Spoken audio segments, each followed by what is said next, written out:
اب وہ آیت آ گئی جو سورہ بقرہ کے 19ویں رکوع میں آئی تھی، وَلَنَبْلُوَنَّكُمْ بِشَيْءٍ مِّنَ الْخَوْفِ وَالْجُوعِ وَنَقْصٍ مِّنَ الْأَمْوَالِ وَالْأَنفُسِ وَالثَّمَرَاتِ، صرف یہ کہ صیغہ بدلا ہوا ہے، یہاں مجہول کا صیغہ ہے۔ لَتُبْلَوُنَّ فِي أَمْوَالِكُمْ وَأَنفُسِكُمْ، اے مسلمانوں دوبارہ کان کھول کے سن لو، تمہیں لازماً آزمایا جائے گا، تمہارے مالوں میں بھی اور تمہاری جانوں میں بھی۔ وَنَقْصٍ مِّنَ الْأَمْوَالِ وَالْأَنفُسِ وَالثَّمَرَاتِ، یہ آنا ہے، کان کھول کر سن لو۔ یہ پھولوں کی سیج نہیں ہے، یہ کانٹوں بھرا بستر ہے۔ جنت لینی ہے تو یہ نہیں ٹھنڈے ٹھنڈے اور بغیر تکلیفیں اٹھائے تمہیں جنت مل جائے گی۔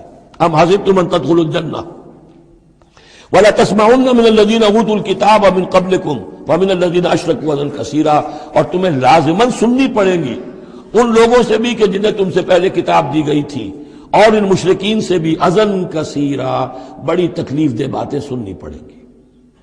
سنو اور صبر کرو، جیسے حضور سے ابتدا میں کہا گیا تھا وَاصْبِرْ عَلَىٰ مَا يَقُولُونَ وَاهْجُرْهُمْ هَجْرًا جَمِيلًا، جو کچھ یہ کہہ رہے ہیں سنیے اور صبر کیجیے۔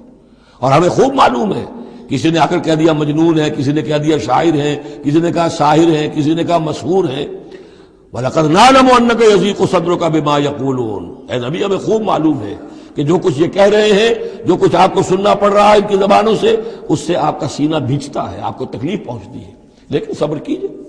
وہی بات ہے جو کہی جا رہی ہے مسلمانوں سے، وَإِن تَصْبِرُوا وَتَتَّقُوا فَإِنَّ ذَلِكَ مِنْ عَزْمِ الْأُمُورِ، اور اگر تم صبر کیے رہو گے، ثابت قدم رہو گے اور تقویٰ کی راہ اختیار کیے رکھو گے، فَإِنَّ ذَلِكَ مِنْ عَزْمِ الْأُمُورِ، تو یہ بڑے ہمت کے کاموں میں سے ہے۔